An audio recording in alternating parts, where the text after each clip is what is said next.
Hello friends, welcome back to my channel Chirag Shiksha classes. Friends, मैं आशा करता हूँ कि आप स्वस्थ और मस्त होंगे। फ्रेंड्स, यदि आप फर्स्ट सेमेस्टर के कैंडिडेट हैं तो यह जो है कि वीडियो आपके लिए बहुत ही इम्पोर्टेंट साबित होगा। फ्रेंड्स, आपके महत्वपूर्ण सब्जेक्ट बाल विकास एवं शिक्षण शास्त्र या फिर जिसे हम शिक्षण अधिगम के सिद्धांत कहते हैं, बाल विकास एवं शिक्षण अधिगम सिद्धांत के अंतर्गत कुछ जो है कि महत्वपूर्ण मनोवैज्ञानिक साइकोलॉजिस्ट हैं जिन लोगों ने अपने अपने सिद्धांत दिए हैं। यह जो है कि सिद्धांत बहुत ही महत्वपूर्ण हैं। तो और यह जो सब्जेक्ट है यह एक टेक्निकल सब्जेक्ट है टीचिंग फील्ड की, तो इसे देखना बहुत ही महत्वपूर्ण हो जाता है। यदि आप इस सब्जेक्ट से रूबरू नहीं हैं तो आप जो है कि एक बालक के विकास के विभिन्न पहलुओं को कैसे समझ पाएंगे।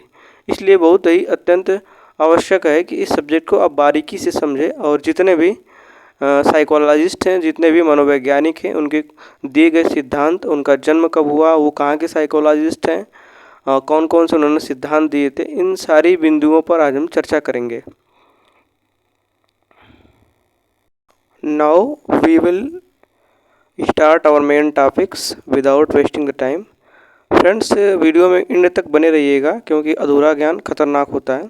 तो सबसे पहले हम पढ़ेंगे प्रयास एवं त्रुटि का सिद्धांत, जिसे हम प्रयत्न एवं भूल का सिद्धांत भी कहते हैं।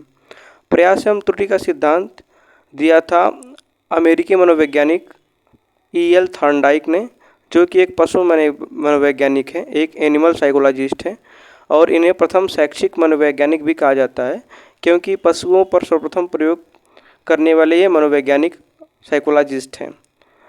थॉर्नडाइक ने अपनी पुस्तक शिक्षा मनोविज्ञान में सीखने का सिद्धांत, जिसे हम बोलते हैं थियरी ऑफ लर्निंग, या इनकी एक पुस्तक थी जिसे हम शिक्षा मनोविज्ञान या फिर एनिमल इंटेलिजेंस कहते हैं, में उन्होंने लिखा था थॉर्नडाइक थियरी ऑफ लर्निंग।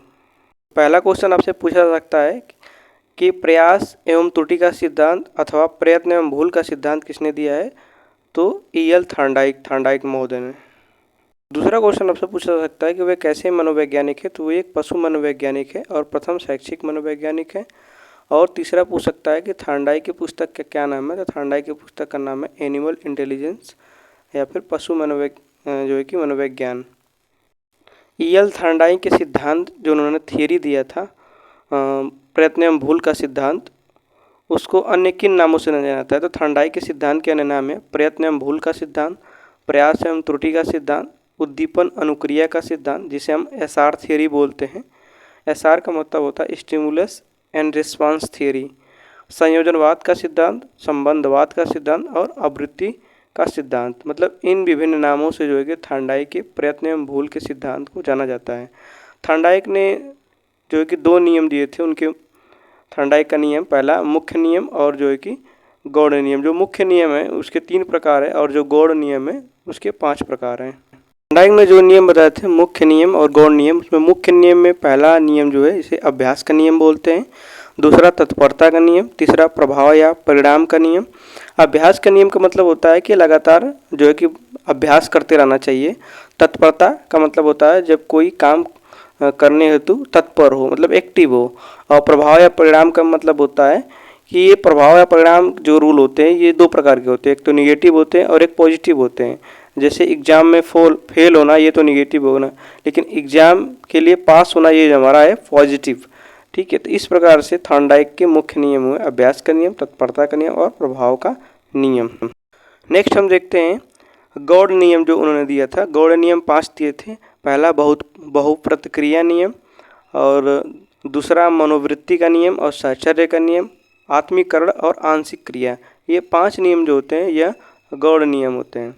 सबसे पहले उन्होंने बिल्ली पर प्रयोग किया था, जिसमें जो है कि बिल्ली भूखी बिल्ली थी और मरी हुई जो कि मछली थी और इसमें समस्या बॉक्स था। इन 3-4 चीज़ों से उन्होंने जो प्रयोग किया था।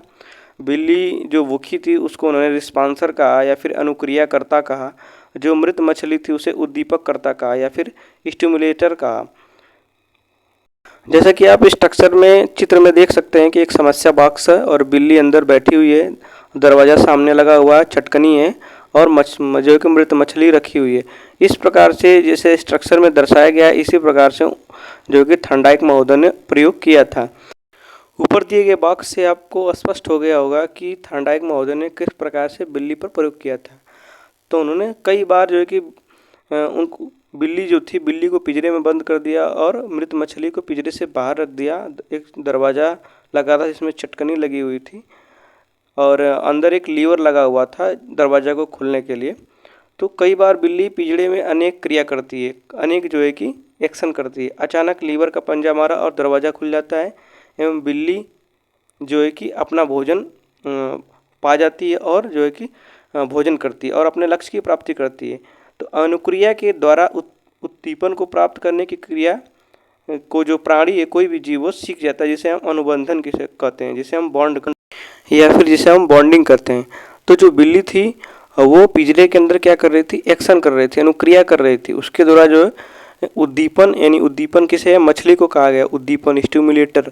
और अनुक्रिया करता कौन है, जो है कि जो बिल्ली है वो अनुक्रिया करता है, यानी कि रिस्पॉन्सर है। तो उसके द्वारा जो है कि अनुक्रिया करने से, बिल्ली के द्वारा अनुक्रिया करने से उद्दीपन की प्राप्ति हुई, ठीक है।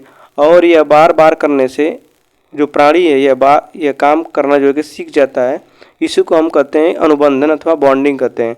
आप अगर एक क्लास में इसका उपयोग देखेंगे, इसके एप्लीकेशन को देखेंगे कि इसका क्या उपयोग है, बिल्ली का प्रयोग जो थॉर्नडाइक ने किया था, तो बच्चों से बार बार प्रयास करवाना चाहिए।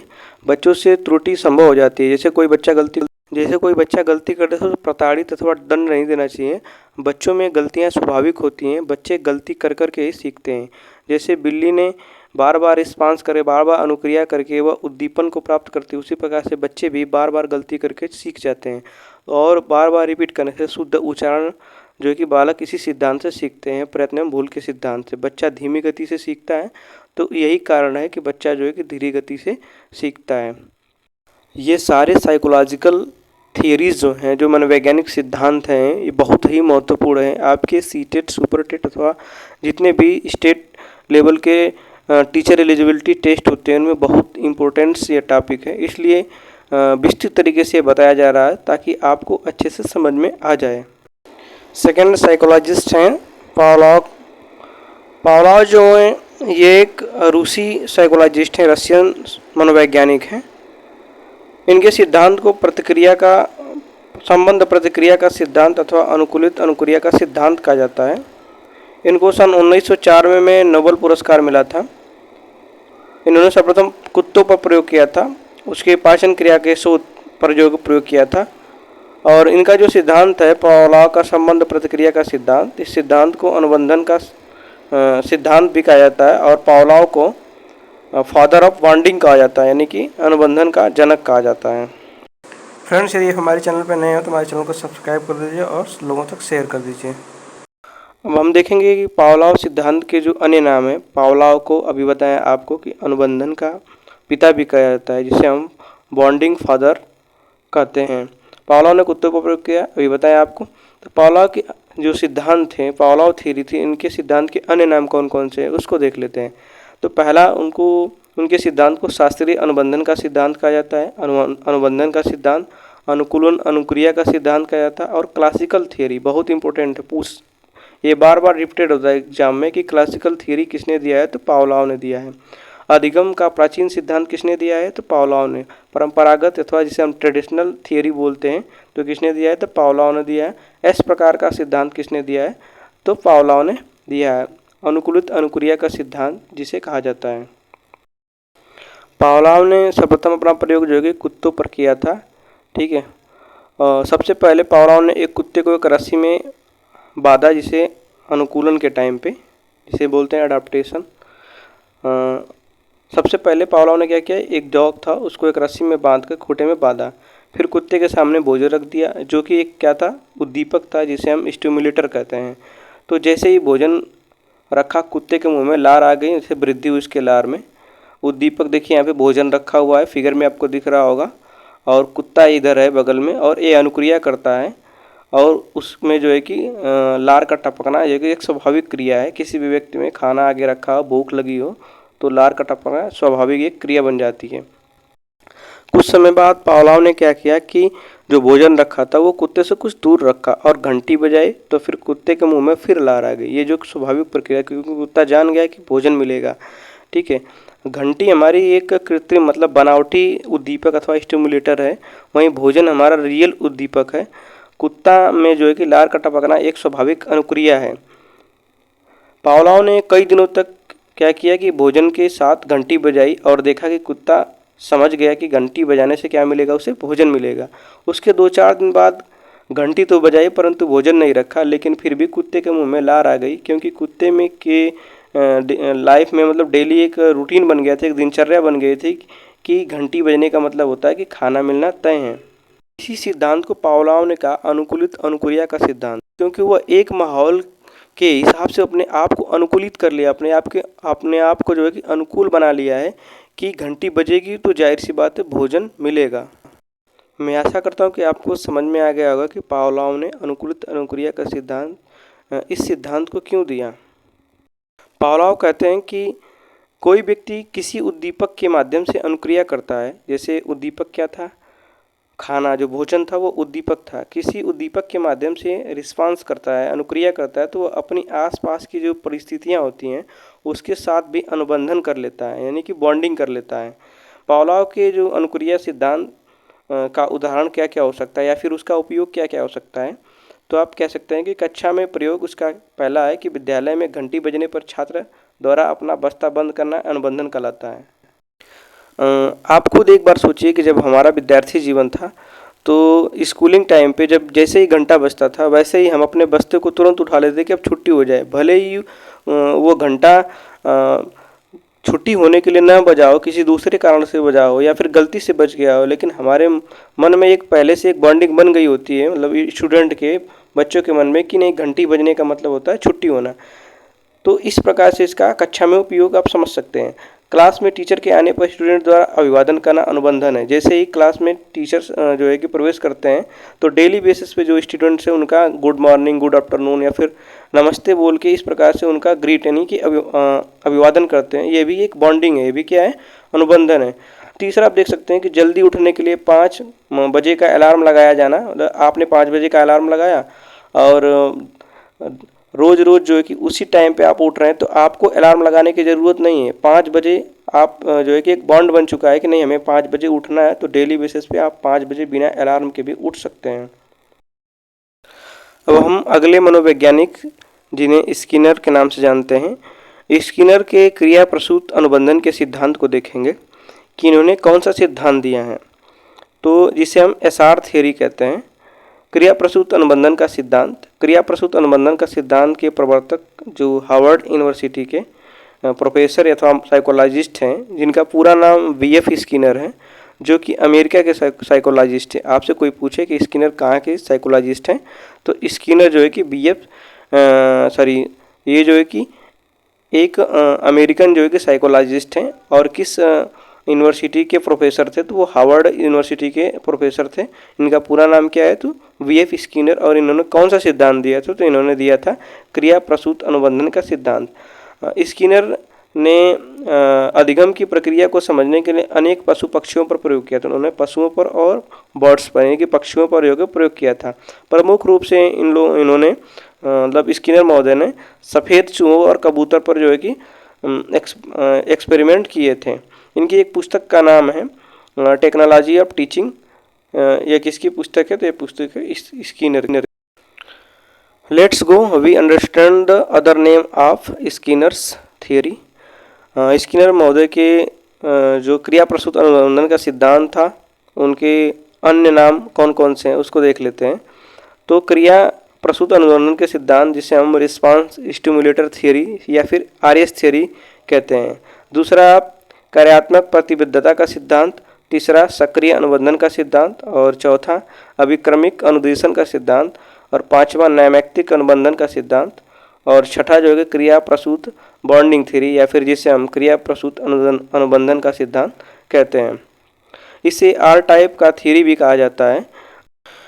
स्किनर ने रिस्पॉन्सर यानी कि आर को इम्पोर्टेंट माना है अपने सिद्धांत में, जबकि जो थॉर्नडाइक हैं, जो अमेरिकन साइकोलॉजिस्ट हैं, उन्होंने स्टिमुलेटर को जो है कि इम्पोर्टेंट माना है, मतलब कि जो उद्दीपक है उसको, यानी कि जैसे आपको बताया है कि थॉर्नडाइक ने मृत मछली जो रखी थी, जिसे हम उद्दीपक कहते हैं, उसको इम्पोर्टेंस माना है, जबकि स्किनर ने किसको इम्पोर्टेंस माना है, रिस्पॉन्सर को, यानी कि जैसे आपका कबूतर हो गया, फिर चूहा हो गया, या फिर कुत्ता हो गया अथवा बिल्ली हो गया, इनको जो है कि इम्पोर्टेंट माना है। स्किनर ने सफ़ेद चूहों को अधिगम के लिए, यानी कि लर्निंग के लिए प्रयोग किया। उन्होंने एक बॉक्स बनवाया, इसमें घुमावदार जो है कि रास्ते बनवाए जिसमें चूहा दौड़ लगाता है। इसमें इस प्रकार की व्यवस्था की गई कि लीवर के दबने पर चूहा भोजन प्राप्त कर सके, जैसे कि दौड़ते वक्त अनुक्रिया करते समय जो है कि लीवर दब जाए और चूहा जो है कि भोजन प्राप्त कर सके। जब चूहा दौड़ मतलब जंपिंग कर रहा होता है तो अचानक से उसका जो पैर है वो लीवर पर पड़ता है और दरवाज़ा खुलता है और चूहा जो है कि भोजन खाता है बाहर निकल करके। जैसा कि आप फिगर में देख पा रहे होंगे कि सामने एक लीवर रखा है, एक बॉक्स बनाया गया और चूहा अंदर है, भोजन सामने रखा गया है। तो इस प्रकार से जो है कि स्किनर ने प्रयोग किया। चूहे का विभिन्न मार्गों में दौड़ लगाना एक रिस्पांस है और भोजन की प्राप्ति होना एक स्टिमुलेट यानी कि उद्दीपक है। इसीलिए स्किनर के इस सिद्धांत को अनुक्रिया उद्दीपक का सिद्धांत अथवा आरएस थ्योरी कहा जाता है। अतः निष्कर्ष निकलता है कि क्रिया प्रसूत व्यवहार है, जिसे हम बोलते हैं ऑपरेंट बिहेवियर, उद्दीपक यानी कि स्टिमुलेटर पर आधारित न होकर रिस्पांस पर आधारित होता है। इसीलिए जो स्किनर है उन्होंने रिस्पांसर को क्या किया है, इम्पोर्टेंस माना है। रिस्पांसर का मतलब हुआ अनुक्रिया करता है, जिसे वे चूहा कहते हैं। और आर एक है जिसे हम रेनफोर्समेंट अथवा पुनर्बलन कहते हैं। तो सबसे इम्पोर्टेंट बात यह है कि हमें थॉर्नडाइक के उद्दीपक को उन्होंने जो इम्पोर्टेंस माना है उसमें, और स्किनर जो रिस्पॉन्सर को अनुक्रियाकर्ता को इम्पोर्टेंस माना है उसको समझ लेते हैं। तो थॉर्नडाइक का जो प्रयत्न भूल का सिद्धांत था उसके स्थान पर ये स्किनर का सिद्धांत, जिसे हम क्रिया प्रसूत अनुबंधन का सिद्धांत कहते हैं, ये स्किनर के फूल एवं प्रयत्न के सिद्धांत पर आया। दोनों में फ़र्क बस ये है कि जो थॉर्नडाइक थे उन्होंने उद्दीपक को इम्पोर्टेंस माना है, यानी कि भोजन को इम्पोर्टेंस माना है, जबकि जो स्किनर है वो अनुक्रियाकर्ता को यानी कि चूहे को अथवा बिल्ली अथवा कुत्ते को क्या किया है, इम्पोर्टेंस माना है।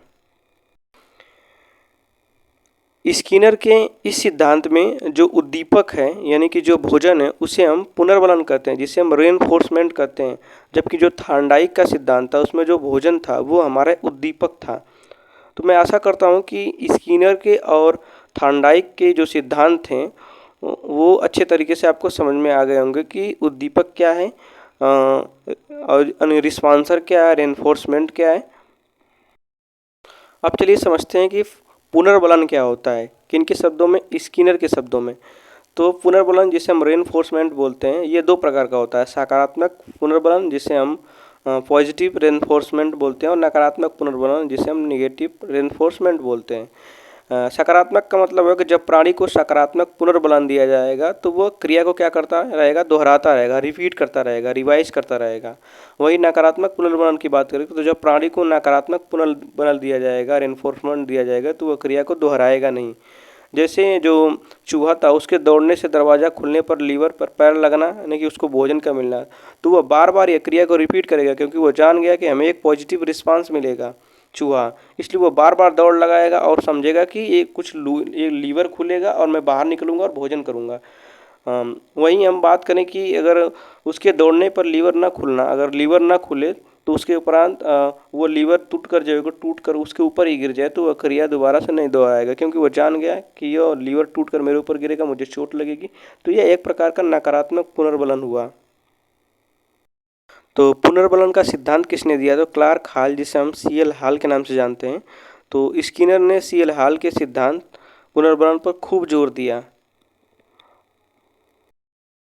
अब हम समझ लेते हैं कि स्किनर के क्रिया प्रसूत अनुबंधन का सिद्धांत में एजुकेशन में इसका क्या उपयोग अथवा प्रयोग है। तो इसका उपयोग बालकों में शब्द भंडार जिसे हम वोकैब स्टोरेज बोलते हैं, तो इसका प्रयोग बच्चों में वोकाबुलरी को तैयार करने, उनको वृद्धि करने के लिए प्रयोग किया जाता है। शिक्षण में इस थियरी के द्वारा सीखे जाने वाले व्यवहार को स्वरूप प्रदान करना, वह उद्दीपन पर नियंत्रण करके वांछित व्यवहार में मतलब सृजन करता है, क्रिएटिविटी अपने अंदर अथवा इनोवेटिव की कैपेसिटी जनरेट करता है। चौथा, इस सिद्धांत में सीखी जाने वाली जो क्रिया थी वो स्मॉल पार्ट्स में डिवाइड किया जाता है। स्किनर के इस सिद्धांत में करके सीखे में गति एवं सफलता दोनों मिलता है। इसका महत्व आप देख लेते हैं। तो स्किनर का मत है कि जब भी कार्य में सफलता मिलती है तो संतोष प्राप्त होता है, और यह संतोष क्रिया को क्या करता है, बल देता है। इसमें पुनर्बलन को भी बल मिलता है और अधिक से अधिक अभ्यास द्वारा क्रिया को बल मिलता है। इस प्रकार से आप समझ पाए होंगे कि क्रिया प्रसूत अनुबंधन का सिद्धांत जो स्किनर महोदय के द्वारा दिया गया है उसका एजुकेशन में किस प्रकार से उपयोग है। अब हम चलते हैं चौथे नंबर के साइकोलॉजिस्ट मनोवैज्ञानिक जिनका नाम जीन पियाजे है। जीन पियाजे एक जो है कि स्विट्जरलैंड के जो एक निवासी हैं अथवा एक चिकित्सक हैं, एक डॉक्टर हैं। उनके सिद्धांत का नाम है संज्ञानात्मक विकास का सिद्धांत, जिसे इंग्लिश में बोलते हैं कॉग्निटिव डेवलपमेंट थियरी। तो उन्होंने दो सिद्धांत दिया था, जिसे मतलब जो संज्ञानात्मक विकास का सिद्धांत था उसे ज्ञानात्मक विकास का सिद्धांत अथवा संज्ञानात्मक विकास के सिद्धांत के नाम से भी जानते हैं। आपसे क्वेश्चन पूछ सकता है कि जीन पियाजे कहाँ के साइकोलॉजिस्ट हैं, तो वो स्विट्जरलैंड के साइकोलॉजिस्ट हैं जो कि पेशे से वे एक चिकित्सक हैं। जीन पियाजे ने बच्चों पर प्रयोग किया था और वो अपने खुद के बच्चों पर प्रयोग किया था। सबसे पहले उन्होंने प्रयोग किया था तो उन्होंने बच्चों की अवस्था में होते हुए जो परिवर्तन है उसको खोजा था, जो चेंजेज होते हैं उनके स्टेज में बच्चों के, उसमें उनके चेंजेस को क्या किया गया, डिस्कवर किया था, खोजा था। दूसरा, इन्होंने इसे अवस्था का सिद्धांत, मतलब कि जो जीन पियाजे का सिद्धांत संज्ञानात्मक विकास का सिद्धांत है, इसे अवस्था का सिद्धांत भी कहा जाता है अथवा संज्ञानात्मक सिद्धांत। उन्होंने संज्ञानात्मक विकास की जो अवस्थाएं बताई थी वो 4 हैं। ये 4 अवस्थाएं जो है कि निम्न प्रकार से संवेदी गामक अवस्था, जिसे हम सेंसरी मोटर स्टेज कहते हैं, जिसकी अवधि काल है वो जन्म से 2 वर्ष है। पूर्व संक्रियात्मक अवस्था, जिसे हम प्री ऑपरेशनल स्टेज बोलते हैं, ये 2 से 7 वर्ष। और मूर्त संक्रियात्मक अवस्था, जिसे हम कंक्रीट ऑपरेशनल स्टेज बोलते हैं, ये 7 से 11 वर्ष की होती है। और औपचारिक संक्रियात्मक अवस्था, जिसे हम अमूर्त संक्रियात्मक अथवा अब्स्ट्रैक्ट ऑपरेशनल स्टेज कहते हैं, इसकी जो आयु सीमा है वो 11 से 14 अथवा 15 वर्ष तक की होती है। इस प्रकार से जीन पियाजे ने 4 जो है कि बालक की अवस्थाएं बताई थी, संवेदी गामक अवस्था, पूर्व संक्रियात्मक अवस्था, मूर्त संक्रियात्मक अवस्था और औपचारिक संक्रियात्मक अवस्था। इसमें इम्पोर्टेंस क्या है, इसमें इम्पोर्टेंस ये है कि प्रत्येक अवस्थाओं का जो अवधि काल है ये आपको याद रखना होता है, और किस अवधि में कौन कौन से परिवर्तन होते हैं उनको याद रखना बहुत ही महत्वपूर्ण है। चलिए तो हम देखते हैं कि जीन पियाजे के द्वारा दी गई 4 बालक की 4 जो कि अवस्थाएं हैं, उनमें पहली अवस्था है संवेदी गामक अवस्था, जिसे हम सेंसरी मोटर स्टेज कहते हैं, जिसकी अवधि काल 0 से 2 वर्ष है। इसे हम इंद्रिय गामक अवस्था भी कहते हैं। तो बालक जो भी कार्य करता है शरीर के इस अवस्था में संवेदी समझ होती है, जिसे हम बोलते हैं सेंसरी अंडरस्टैंडिंग होती है। जैसे आँख, कान, नाक, त्वचा, ये जो अंग हैं इनके द्वारा जो है कि वो संवेदना फील करता है। जैसे गामक क्रियाएं हो गई बच्चे के अंदर, तो वो पकड़ता है, खेलता है, हाँ, लिखता है, चूमना आदि जो है कि प्रकाश के प्रति सचेत होना, सहज महसूस करना, ये सारी जो गामक क्रियाएं जिसे हम मोटर रिस्पांस बोलते हैं, तो संवेदी गामक अवस्था में ये सारी जो है कि क्रियाएं जो है कि बालक में होती हैं। वहीं हम पूर्व संक्रियात्मक अवस्था, जिसे हम प्री ऑपरेशनल स्टेज कहते हैं, जो 2 से 7 साल की अवधि काल का है, इसे हम प्राक संक्रियात्मक अवस्था भी कहा जाता है। तो इस अवस्था में बालक जो था इस अवस्था में जो बालक है वो पड़ोसी बच्चे के साथ खेलता है। बालक शब्दों का प्रयोग, चित्रों एवं प्रतीक जो सिंबल है उसका प्रयोग करता है। भाषा का विकास धीरे धीरे शुरू हो जाता है पूर्व संक्रियात्मक अवस्था में। सही अनुपात का अंतर नहीं कर पाता, जैसे छोटा बड़ा, कम ज़्यादा इत्यादि का मतलब अंतर नहीं कर पाता, डिफरेंस नहीं निकाल पाता है। और प्रतीकात्मक खेल खेलता है। इसमें बालक सही चित्र नहीं बना पाता है पूर्व संक्रियात्मक अवस्था में। तो ये रहे पूर्व संक्रियात्मक अवस्था के गुण। अब हम देखेंगे मूर्त संक्रियात्मक अवस्था, जिसे हम अब्स्ट्रैक्ट ऑपरेशनल स्टेज कहते हैं, जिसकी अवधि काल जो है कि 7 से 11 वर्ष है। इस स्टेज में बालक चिंतन, जिसे हम बोलते हैं थिंकिंग, चिंतन और तर्क करता है, मतलब रीजनेबल जिसे बोलते हैं, तर्क करना शुरू कर देता है मूर्त संक्रियात्मक अवस्था में। इस अवस्था में बालक दिन, तारीख, महीना आदि बताने योग्य हो जाता है। कौन सा दिन है, कौन सा तारीख है, कौन सा महीना आदि जो कि बताने लगता है बालक। इस अवस्था में बालक सही अनुपात का अंतर, आकार, भार आदि को समझ पाता है। मूर्त अवस्था में मूर्त चिंतन का प्रारंभ शुरू हो जाता है। गणित की क्रियाओं को बालक मूर्त संक्रियात्मक अवस्थाओं में सर्वाधिक जोड़, घटाना, गुणा, भाग आदि, अवरोही, आरोही, बढ़ते घटते क्रम आदि चीज़ों को वह जानने लगता है, सीख जाता है मूर्त संक्रियात्मक अवस्था में। अब हम देखेंगे जीन पियाजे के द्वारा दिए गए बच्चों के चौथा चरण, जिसे हम औपचारिक संक्रियात्मक अवस्था अथवा अब्स्ट्रैक्ट ऑपरेशनल स्टेज कहते हैं। इसकी जो अवस्था है यह 11 से 14 वर्ष अथवा 15 वर्ष होती है।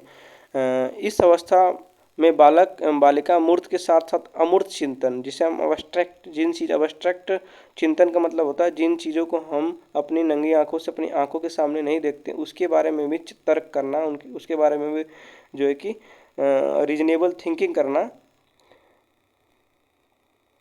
अब्स्ट्रैक्ट के अंतर्गत आता है। मूर्त जो चीज़ें दिखाई देती हैं और अमूर्त जो चीज़ें दिखाई नहीं देती हैं। तो जो बच्चा होता है उसमें स्मरण, चिंतन आदि, मनन आदि करने की क्षमता जो है कि जनरेट हो जाती है। जो कार्य है उसका कारण समझना, अर्थात अंतर, डिफरेंस को समझना जो कि बच्चा करने लगता है। इसलिए यह तार्किक चिंतन की अवस्था कहलाती है, जिसे हम औपचारिक संक्रियात्मक अवस्था, अमूर्त संक्रियात्मक अवस्था अथवा अब्स्ट्रैक्ट ऑपरेशनल स्टेज कहते हैं। अर्थात इस अवस्था में बच्चा मूर्त के साथ साथ अमूर्त चीज़ों के बारे में की कल्पना भी करने लगता है। अब हम चलेंगे नेक्स्ट साइकोलॉजिस्ट, नेक्स्ट मनोवैज्ञानिक पर, जिनका नाम कोहलर है। और इन्होंने सिद्धांत दिया था सूझ का सिद्धांत अथवा अंतर्दृष्टि का सिद्धांत। तो इस सिद्धांत को पूरा नाम जाना गया कोहलर का सूझ अथवा अंतर्दृष्टि का सिद्धांत। तो सूझ के सिद्धांत के जो प्रतिपादक हैं वर्दीमर हैं, जिनका जन्म 1912 में हुआ था, और प्रयोगकर्ता कोहलर हैं, जिनके सिद्धांत पर जो कि यह नाम पड़ा। प्रयोग क्रिया किस पे प्रयोग किया था कोहलर ने, तो बनमानुक एक चिंपैंजी है जिसका नाम सुल्तान है, उस पर इन्होंने प्रयोग किया था। सहयोग करता थे कोफ्फा। तो इसमें एक वर्ड आता है कोहलर के सिद्धांत अथवा सूझ के सिद्धांत में, गेस्टाल्टवादी। तो गेस्टाल्ट का मतलब होता है, ये गेस्टाल्ट वर्ड जो कि जर्मन भाषा का शब्द है, जिसका अर्थ होता है समग्रता अथवा संपूर्णवाद कह सकते हैं जिसे हम। तो इस सिद्धांत के प्रतिपादक वर्दीमर, कोफ्फा और कोहलर को माना जाता है। इस संप्रदाय का उदय जर्मनी में हुआ। इसके 3 व्यक्ति थे, अभी आपको बताए हैं, मैक्स वर्दीमर, कोहलर और कोफ्फा। ये 3 जो है कि व्यक्ति हैं जो कि बहुत इंपॉर्टेंट हैं। आपसे एक क्वेश्चन पूछ सकता है कोहलर का सिद्धांत अथवा सूझ का सिद्धांत किसने दिया, तो कोहलर ने दिया था। इसके प्रतिपादक कौन थे, वर्दीमर थे, और प्रयोग किस पे किया था, तो एक वनमानुक चिंपैंजी पे किया था। क्वेश्चन ये भी पूछता है डीएलएड फर्स्ट सेमेस्टर में कि उस चिंपैंजी का क्या नाम था, तो उसका नाम था सुल्तान।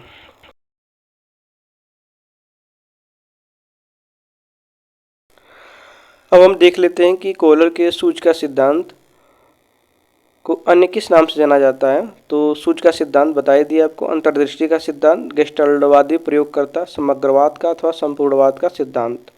गेस्टाल्टवाद का अर्थ बता दें आपको क्या होता है, तो जब तक समस्या दिखाई नहीं पड़ती है तब तक हल नहीं होगा। जैसे 50 किताबों का मूल्य क्या होगा, इसमें समस्या है ही नहीं कोई, क्योंकि अगर ऐसे पूछता है कि अगर एक किताब का मूल्य 5 रुपये है तो 10 किताब का मूल्य कितना होगा, इसमें डायरेक्ट पूछ रहा है कि 50 किताबों का मूल्य क्या होगा, इसमें समस्या है ही नहीं। इसलिए इसका नाम पड़ा गेस्टाल्टवाद, यानी कि समस्या का दिखाई देना, इसमें समस्या जो है कि इम्पोर्टेंस होती है। कोहलर का प्रयोग उन्होंने सुल्तान नामक चिंपैंजी पर प्रयोग किया था। कोहलर ने 6 चिंपैंजी पर प्रयोग किया था। उन्होंने कहा कि सबसे पहले एक समस्या हो, फिर उस पर अंतर्दृष्टि डाली जाए, फिर कोई सूझ आए, फिर उसका समाधान किया जाए। समस्या का मतलब होता है समस्या आए, फिर उस पर विचार किया जाए। फिर सूझ का मतलब होता है दिमाग लगाया जाए, कैसे समस्या को सॉल्व किया जाए और उसको दिमाग लगा करके एक नई सूझ जनरेट हो और समस्या को हल किया जा सके। तो उन्होंने इस प्रकार से जो है कि प्रोसेस से किसी भी समस्या को हल करने के सुझाव दिए हैं। कोहलर ने चिंपैंजी, जो सुल्तान नामक चिंपैंजी था, उसको एक बंद कमरे में रखा और कमरे की छत पर कुछ केले टांग दिए और कमरे के अंदर कुछ बक्से थे और कमरा बंद कर दिया। और जो केला था वो इतनी ऊंचाई पर था कि चिंपैंजी मतलब जो सुल्तान नामक चिंपैंजी था उसको प्राप्त नहीं कर सकता था। लेकिन कुछ देरी के बाद अचानक इधर भाग दौड़ करने के बाद अचानक से उसके अंदर एक सूझ आती है, एक विचार आता है कि क्यों ना हम एक बॉक्स को ऊपर रख करके जो है कि केले को प्राप्त कर लो। तो सबसे पहले उसने एक बॉक्स को ऊपर रखा। जब वो केले को नहीं पाया तो उसने फिर जो है कि उसके दिमाग में एक बात आई कि क्यों ना दूसरे बॉक्स को भी ऊपर जो है रख करके चढ़ के केले प्राप्त कर लूँ। तो उसने दूसरे जो है कि बॉक्स को ऊपर रखा और उस पर चढ़ के केलों को प्राप्त कर लिया और केले का आस्वादन किया। तो इस प्रकार से जो चिंपैंजी था उसके मन में अचानक सा एक सूझ आता है कि बॉक्स को रख करके केले को पाया जा सकता है। उसी प्रकार से उसने एक बार फिर से बॉक्स को हटा कर एक छड़ी रखी और केलों को उसी प्रकार से टांगा। फिर जो है कि अचानक सा जो सुल्तान नामक चिंपैंजी था, बनमानुक था, उसमें जो है कि अचानक सूझ पैदा हुई और उसने छड़ी से केलों को उतार लिया। तो कोहलर कहते हैं कि किसी समस्या को समाधान करने से पहले हमारे पास एक लक्ष्य होना चाहिए और एक समस्या होनी चाहिए कि किस प्रकार से हमें समस्या को सॉल्व करना है।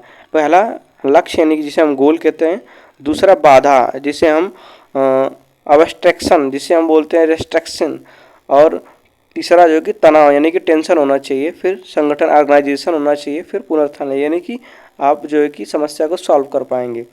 सूझ के सिद्धांत की प्रमुख विशेषताएं इस प्रकार से हैं कि सीखने की प्रक्रिया जो है कि संरचनात्मक होती है। दूसरा आप लिख सकते हैं कि अधिगम या सीखना अचानक होता है, जिस प्रकार से चिंपैंजी अथवा बनमानुक के मन में अचानक सूझ पैदा होती है। सीखने की प्रक्रिया यंत्रवत नहीं होती है, ये कोई ज़रूरी नहीं है कि एक स्टेप बाय स्टेप हो, कैसी भी जो है कि समस्या सॉल्व करने का तरीका आ सकता है। चौथा आप लिख सकते हैं कि सीखने की प्रकृति जो अस्थायी होती है, सीखने की प्रक्रिया में प्राप्त सूझ से जो है कि होता है। सूझ के सिद्धांत का शिक्षा में क्या महत्व है उसको देख लेते हैं। तो पाठ्यक्रम निर्माण करने में सहायक होता है। पूर्ण से अंश की ओर शिक्षण सूत्र इसी सिद्धांत की यह महत्वपूर्ण बिंदु है कि पूर्ण से अंश की ओर का सिद्धांत किसने दिया था? तो गेस्टाल्टवादियों ने अथवा कोहलर के सिद्धांत की यह देन है। यह सिद्धांत रटने की प्रवृत्ति का क्या करता है? विरोध करता है। समस्या का पूर्ण रूप से प्रस्तुतिकरण होता है इसमें। विषय वस्तु का सही संगठन व क्षमता के अनुसार कठिन विषय के लिए यह जो है कि सूझ का सिद्धांत क्या है? उपयोगी है। तो मैं ऐसा करता हूँ कि आपको सूझ का सिद्धांत कोहलर के द्वारा दिया गया अथवा गेस्टाल्टवादी का सिद्धांत आपको अच्छे से समझ में आ गया होगा। अब हम देखेंगे नेक्स्ट मनोवैज्ञानिक जिनका नाम लेव वाइगोत्स्की है। ये जो कि एक रशियन साइकोलॉजिस्ट हैं। इन्होंने सांस्कृतिक एवं सामाजिक विकास का सिद्धांत दिया था। इनके अनुसार बच्चों के विकास में संस्कृति एवं समाज का महत्वपूर्ण योगदान होता है। वाइगोत्स्की एक जो है कि आपको बताएं रूसी मनोवैज्ञानिक हैं।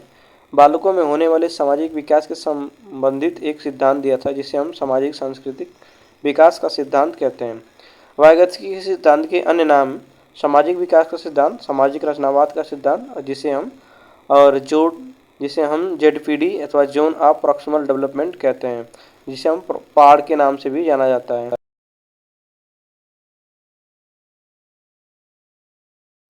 लेव वाइगोत्स्की के अनुसार ये कहते हैं कि जो बच्चे होते हैं उनको स्वयं सीखने देना चाहिए। जब बच्चा कार्य करने में असमर्थ हो, अनेबल हो, कार्य करने में असमर्थता महसूस कर रहा हो, तब उसकी मदद करनी चाहिए, उसके पहले उसकी मदद नहीं करनी चाहिए। बच्चों की भाषा और विचार 2 वर्ष के बाद अलग अलग हो जाते हैं। 2 वर्ष के बाद जो बच्चे की भाषा होती है और जो थिंकिंग होती है वो चेंज होने लगती है। वाइगोत्स्की कहते हैं कि हमारे स्वयं का विकास दूसरे के द्वारा होता है। सामाजिक कारकों, परिवार, समाज, विद्यालय, मित्र मंडली और अपने आसपास के परिवेश के द्वारा यह कि बच्चों का विकास होता है। नोट एक इम्पोर्टेंट बात यह है कि जीन पियाजे, जैसा कि आपको बताएं अभी, जीन पियाजे एक स्विट्जरलैंड के साइकोलॉजिस्ट है जिन्होंने बालक की 4 अवस्थाएं बताई थी: संवेदीगामक अवस्था, पूर्व संक्रियात्मक अवस्था और मूर्त संक्रियात्मक और अमूर्त संक्रियात्मक अवस्था। जीन पियाजे कहते हैं कि बालक की उम्र जैसे जैसे बढ़ती है, उसकी स्टेज अवस्था जैसे जैसे बढ़ती है, उसका विकास उसी प्रकार से होता है। जबकि लेव वाइगोत्स्की कहते हैं, जो कि सामाजिक विकास सांस्कृतिक सिद्धांत के जनक हैं, वे कहते हैं कि बालक का विकास समाज के लोगों के बीच, परिवार, विद्यालय आदि के द्वारा होता है। वो जो वाइगोत्स्की है वो कहते हैं कि भाषा पहले आती है और विचार बाद में आता है। उन्होंने एक सिद्धांत दिया था निकट विकास का सिद्धांत, जिसे हम इंग्लिश में जोन ऑफ प्रॉक्सिमल डेवलपमेंट अथवा जेडपीडी कहते हैं। यह सिद्धांत रूसी साइकोलॉजिस्ट यानी कि रशियन साइकोलॉजिस्ट लेव वाइगोत्स्की ने दिया था, जिसे हम पहाड़ अथवा मचान भी कहते हैं। वास्तविक विकास स्तर और संभावित विकास स्तर के बीच का जो अंतर होता है उसी को हम निकट विकास का क्षेत्र अथवा जेडपीडी कहते हैं।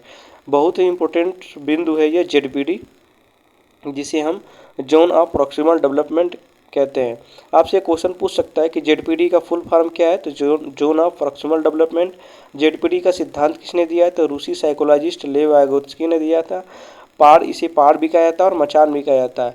तो जेडपीडी क्या होता है कि वास्तविक विकास स्तर, जिसे हम बोलते हैं रियल डेवलपमेंट लेवल, और जो संभावित विकास स्तर होता है उसके बीच का जो अंतर होता है उसी को बोलते हैं निकटतम विकास का क्षेत्र अथवा जोन ऑफ प्रॉक्सिमल डेवलपमेंट। मैं आशा करता हूं कि आपको लेव वाइगोत्स्की के सांस्कृतिक विकास अथवा सामाजिक विकास के सिद्धांत अच्छे तरीके से समझ में आ गए होंगे।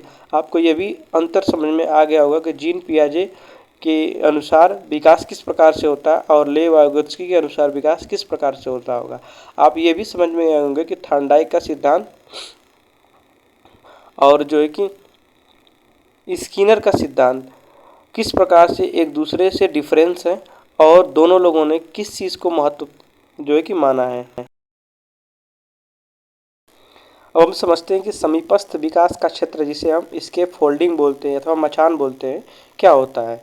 जब बच्चा किसी समस्या के समाधान के लिए किसी व्यक्ति, साथी अथवा शिक्षक के मार्गदर्शन में कार्य करता है तो वह प्रक्रिया क्या कहलाती है, स्केप फोल्डिंग कहलाती है। इसे टीचर के सहयोग से बच्चा कोई चीज़ सीखता है, गलती करने पर शिक्षक उसे समझाता है, बताता है, इसी को कहते हैं स्केप फोल्डिंग अथवा मचान।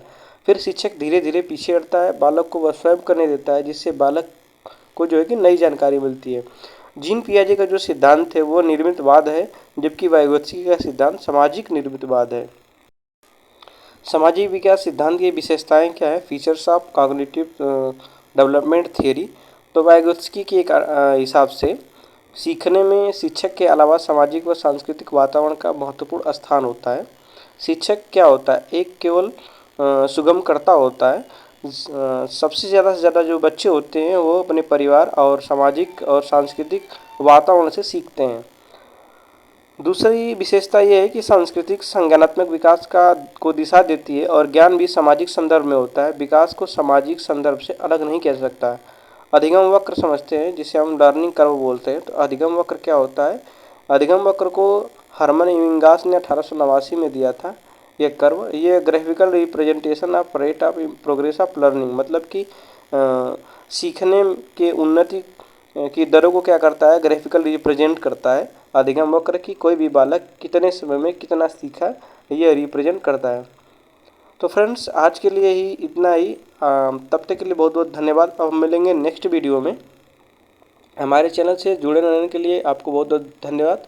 हमारे चैनल को ज़रूर सब्सक्राइब कर लीजिएगा और यह वीडियो आपके लिए बहुत ही अत्यंत महत्वपूर्ण साबित हो सकती है यदि आपने इस वीडियो को पूरा देखा है।